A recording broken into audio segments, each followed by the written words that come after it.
സംസ്ഥാന കോൺഗ്രസിലെ തമ്മിലടിയും ഗ്രൂപ്പ് പോരും നേതാക്കൾ തമ്മിലുള്ള വിഴുപ്പലക്കലും കാരണം സംസ്ഥാന കോൺഗ്രസിന്റെ നേതൃത്വം പാർട്ടി ഏറ്റെടുത്തിരിക്കുകയാണ്. മുസ്ലിം ലീഗ് അടക്കമുള്ള ഘടകകക്ഷികൾ കോൺഗ്രസിന്റെ ഈ പോക്കിൽ ആകെ മടുത്തിരിക്കുകയാണ്. കേരളത്തിൽ വീണ്ടും LDF തന്നെ അധികാരത്തിൽ വരുമെന്ന് അർത്ഥശങ്കയ്ക്ക് ഇടയില്ലാത്ത വിധം മുല്ലപ്പള്ളി അടക്കമുള്ള നേതാക്കൾ തന്നെ ഇതിനകം പറഞ്ഞു കഴിഞ്ഞു. ഇതിന്റെയൊക്കെ അടിസ്ഥാനത്തിലാണ് പാർട്ടി ഹൈക്കമാൻഡ് നേരിട്ട് ഡൽഹിയിൽ കേരളത്തിലെ നേതാക്കളുടെ യോഗം വിളിച്ചത്. തുടർന്ന് നിയന്ത്രണം ഏറ്റെടുക്കാൻ തീരുമാനിക്കുകയായിരുന്നു. KPCC പ്രസിഡന്റ് K സുധാകരനെ വെറും നോക്കുകുത്തിയാക്കി പ്രതിപക്ഷ നേതാവ് VD സതീശൻ പാർട്ടി ഹൈജാക്ക് ചെയ്തിരിക്കുകയാണ്. ഇതിൽ ഭൂരിപക്ഷം നേതാക്കളും അസംതൃപ്തരാണ്.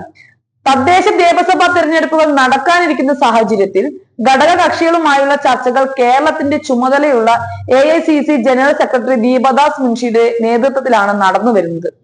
UDF ഘടകകക്ഷി നേതാക്കളുമായി AICC general secretary Deepa Das Munshi തിരുവനന്തപുരത്ത് ചർച്ച തുടരുകയാണ്. Muslim League, RSP, CMP, Kerala Congress, Jacob, KDP തുടങ്ങിയ പാർട്ടികളുമായി ചർച്ച നടത്തിക്കഴിഞ്ഞു. സംസ്ഥാനത്തെ കോൺഗ്രസ് നേതാക്കൾക്കിടയിൽ വർദ്ധിച്ചു വരുന്ന ഭിന്നതയെക്കുറിച്ച് UDF ഘടകകക്ഷികൾ ഹൈക്കമാൻഡിനെ ആശങ്ക അറിയിച്ചിരുന്നു. മുഖ്യമന്ത്രി സ്ഥാനം ലക്ഷ്യപ്പെടുന്ന നേതാക്കളായ VD സതീശൻ, രമേശ് ചെന്നിത്തല, ശശി തരൂർ എന്നിവർ തമ്മിലുള്ള പോര് സകല സീമകളും ലംഘിച്ചു എന്ന് UDF ഘടകകക്ഷികൾ തന്നെ സൂചിപ്പിക്കുന്നു. ഇത്തരമൊരു സാഹചര്യത്തിൽ ഇടതുമുന്നണി മൂന്നാം തവണയും അധികാരത്തിൽ വരാനുള്ള സാധ്യതയുണ്ടെന്നും അവർ ഹൈക്കമാൻഡിനെ അറിയിച്ചിരിക്കുകയാണ്. കോൺഗ്രസിലെ ആഭ്യന്തര കലഹം UDFന്റെ തിരിച്ചുവരവിന്റെ സാധ്യതകളെ ബാധിച്ചേക്കാം. ജനങ്ങൾ ഇതെല്ലാം കാണുന്നുണ്ട്.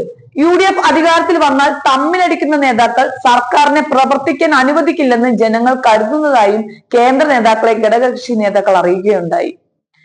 LDFൽ നിന്ന് വ്യത്യസ്തമായി UDF ഇപ്പോൾ ദുർബലമായ ഒരു സംഘമാണ്. കോൺഗ്രസും മുസ്ലിം ലീഗുമാണ് UDFലെ മറ്റ് പ്രധാന പാർട്ടികൾ. മറ്റെല്ലാം ചെറിയ പാർട്ടികളാണ്. അവയ്ക്ക് ഇനി ഒരു ടേം കൂടി പ്രതിപക്ഷത്ത് അതിജീവിക്കാനാവില്ല. സംസ്ഥാനത്ത് നിന്നുള്ള AICC സംഘടനാകാര്യ ജനറൽ സെക്രട്ടറി KC വേണുഗോപാലിന് കേരള രാഷ്ട്രീയത്തിലെ താല്പര്യം സംസ്ഥാനത്തിന്റെ കാര്യങ്ങളിൽ സ്വതന്ത്രമായി ഇടപെടുന്നതിന് ഹൈക്കമാൻഡ് പ്രതിനിധികൾക്ക് തടസ്സമായി മാറുന്നതായി നേതാക്കൾ ചൂണ്ടിക്കാട്ടുന്നു. ശശി തരൂരുമായുള്ള വിഷയങ്ങൾക്ക് പിന്നാലെ സാഹചര്യങ്ങൾ ആകെ മാറുകയാണ്. കോൺഗ്രസ് ഇപ്പോഴും പരസ്പരം ഭിന്നതയോടെയാണ് നിൽക്കുന്നത് എന്നാണ് ജനങ്ങളുടെ ധാരണ. ഇത് മാറി നേതാക്കൾ തമ്മിൽ ഐക്യത്തോടുകൂടിയാണ് പ്രവർത്തിക്കുന്നതെന്ന് പൊതുസമൂഹത്തിന് സന്ദേശം നൽകേണ്ടത് കോൺഗ്രസ് തന്നെയാണ്.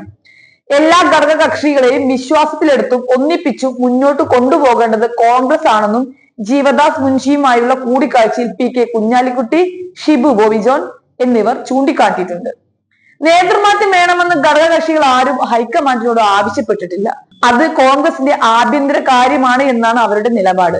എന്നാൽ നിയമസഭാ തെരഞ്ഞെടുപ്പിന് മുൻപ് സീറ്റ് വിഭജനത്തെ കുറിച്ച് ധാരണ ഉണ്ടാകണമെന്ന് അവർ ആവശ്യപ്പെട്ടു.